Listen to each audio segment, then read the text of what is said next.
রংপুরের ঐতিহাসিক শীতল ভর্তা দিয়ে পাটায় মাখানো ভাত দেখেই একদম জিভেই জল আসছে। আগে আমার ঘর গল্প ইউটিউব চ্যানেলটি সাবস্ক্রাইব করতে কিন্তু ভুলবেন না। তো চলুন শুরু করা যাক আজকের ভিডিও। আজকের ভিডিওতে আমরা তৈরি করব রংপুরের ঐতিহাসিক শীতল ভর্তা। শীতল জিনিসটা আবার কি?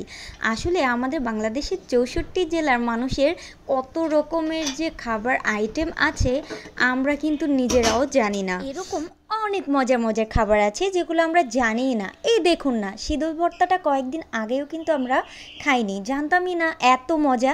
বাট যেদিন থেকে আমরা শীতল ভর্তা খেয়েছি সেদিন থেকে শীতলের স্বাদ আর ভুলতে পারিনি, এখনও মুখে লেগে আছে। আর এই যে দুজন আমরা যেখানেই থাকি না কেন তারা অল টাইম পিছু পিছু থাকবে। এখন হচ্ছে আমরা কিচেনে, এই জন্য তারা কিচেনেই আছে। তো শীতল ভর্তার প্রণালীটা আমি আপনাদের বলে দিই। প্রথমেই হচ্ছে একটা বড় সাইজের শীতল আমরা নিয়ে নিয়েছি। তো শীতলটা হচ্ছে আগুনে প্রথমে পুড়িয়ে নিয়েছি অ্যান্ড তারপরে হচ্ছে পানি দিয়ে ধুয়ে নিয়েছি। আর শীতলের জন্য অতটুকু পরিমাণে রসুন এবং পেঁয়াজ নিয়ে নিয়েছি। এবং এখন ওই পোড়ানো শীতলটা হচ্ছে ম্যাশ করে নিব আর কিছুটা পানি রাখবো। তো এখন হচ্ছে শুকনা মরিচটা হচ্ছে আপনাদের পছন্দ মতো, যে যত ঝাল খেতে পছন্দ করেন ততটুকু পরিমাণে দিবেন। শুকনা মরিচ পুড়িয়ে নিয়েছি এবং মরিচ ভাজা তেলেই রসুন এবং পেঁয়াজ বাদামি কালার করে ভেজে নিব। খুব গাঢ় করে কিন্তু ভাজবো না, তাহলে স্মেল চলে যাবে। আর শীতলটা হচ্ছে আমাদের একটা আপু গিফট করেছিল, এই নিয়ে আমরা দ্বিতীয়বারের মতো শীতল ভর্তা করে খাচ্ছি। তো মরিচ, রসুন এবং পেঁয়াজ আমাদের ভাজা শেষ। এখন হচ্ছে শীতলটা হচ্ছে ভেজে নিব। তো ম্যাশ করার সময় যে পানি ছিল সেই পানিটা সবাই কিন্তু কড়াইতে দিয়ে দিব এবং হচ্ছে 2 থেকে 3 মিনিটের মতো ভাজা ভাজা করে নিব।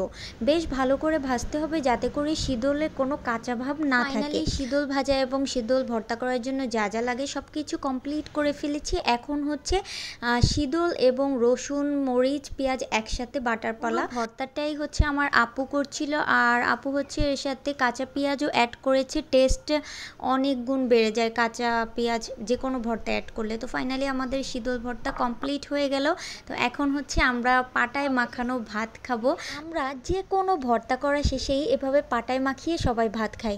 আর পাটা মাখানো ভাতের যে কি টেস্ট এটা আসলে মুখে বলে প্রকাশ করা যাবে না। এই সেম ভর্তাই যখন প্লেটে করে ভাত দিয়ে খাবেন তখন এই টেস্টটা পাওয়া যাবে না। তো আমাদের মতো কোন কোন আপুরা এভাবে পাটায় মাখিয়ে ভাত খেতে পছন্দ করেন তারা কিন্তু অবশ্যই কমেন্টে জানাবেন। এটা এত মজা হয়েছে যে মুখে বলে প্রকাশ করা যাচ্ছে না। আমার ভিডিওটি ভালো লেগে থাকলে অবশ্যই লাইক, কমেন্ট এবং সাবস্ক্রাইব করে পাশে থাকবেন। Thank you.